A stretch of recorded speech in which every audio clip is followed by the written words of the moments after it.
السلام علیکم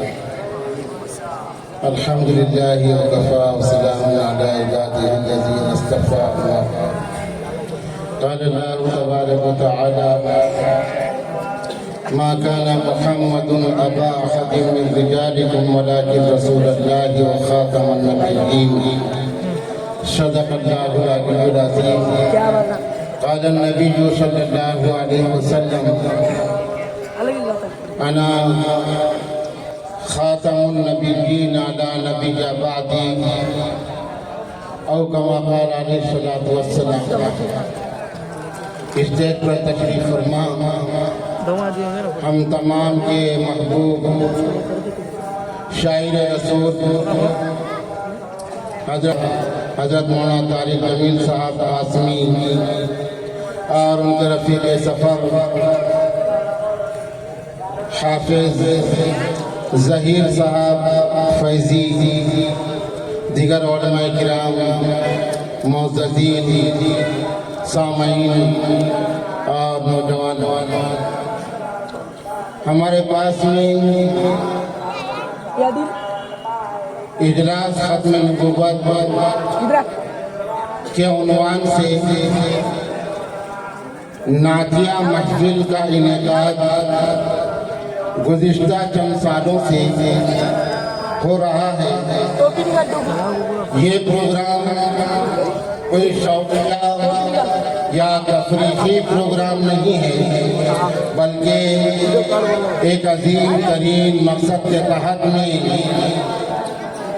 ہمارے یہاں اور پورے مہاراشٹر میں ملی فاؤنڈیشن جنتور کی طرف سے یا اہتمام میں جمعیت علماء مراٹھواڑہ کی نگرانی میں یہ پروگرام منعقد ہوتے ہیں۔ وہ عظیم ترین مقصد ہمارے بنیادی عقیدے سے تعلق رکھتا ہے۔ پیارے آقا حضرت محمد رسول اللہ صلی اللہ علیہ وسلم کی ذات گرامی ہم مسلمانوں کے نزدیک اپنی جانوں سے زیادہ عزیز ہیں۔ ہمارا یہ طے شدہ فیصلہ ہے جو جان چاہو تو جان حاضر، جو مال چاہو تو مال دے دے، جو جان چاہو تو جان حاضر، جو مال چاہو تو مال دے دے، مگر ہم سے یہ نہ ہو سکے گا کہ نبی کا جاہ و جلال دے دے۔ ساری دنیا کے مسلمانوں کا یہ متفقہ فیصلہ ہے کہ ایک مسلمان ساری دنیا کے اندر اپنی جان پر آنے والی آفتوں کو برداشت کر سکتا ہے۔ ایک مسلمان ساری دنیا کے اندر اپنے مال و متاع اور اپنی دولت اور اپنی جائیداد اور سرمایہ پر آنے والی آفتوں کو برداشت کر سکتا ہے، لیکن ایک مسلمان کسی قیمت پر اس بات کو برداشت نہیں کر سکتا کہ پیارے آقا حضرت محمد رسول اللہ صلی اللہ علیہ وسلم کی عزت، ناموس اور تقدس پر کوئی حملہ کرنے کی کوشش کری۔ وہاں مسلمان آپ کے تقدس پر حملہ کرنے والے کے ساتھ میں وہی کرے گا جو ایک طاقتور دیوانہ اور پاگل آدمی اس کو چھیڑنے کے بعد اس کے ساتھ میں کرتا ہے۔ اس لیے کہ مسلمان یہاں پاگل ہو جاتا ہے، وہ یہاں نہ ہو جاتا ہے جب پیارے آقا حضرت محمد رسول اللہ صلی اللہ علیہ وسلم کی عزت پر حملہ ہوتا ہے۔ اگر یہاں بھی مسلمان کی عقل زندہ رہے اور باقی رہے اور یہاں بھی اپنے احساس نہ ہو اللہ کے نبی کے ناموس پر حملے کا اور اللہ کے نبی کی عزت پر حملے کا، تو اس کے مسلمان ہونے میں شک ہے۔ اگر یہاں بھی وہ اپنے مال کے تحفظ کی سوچ رہا ہے، اگر یہاں بھی وہ اپنی دولت کی حفاظت کی سوچ رہا ہے، اور یہاں بھی وہ اپنے مفادات اور اپنے دنیاوی مفادات کی سوچ رہا ہے، تو اس کے ایمان میں شک ہے، اس میں کوئی دو رائے نہیں ہے۔ اس لیے سارے ہندوستان کے اندر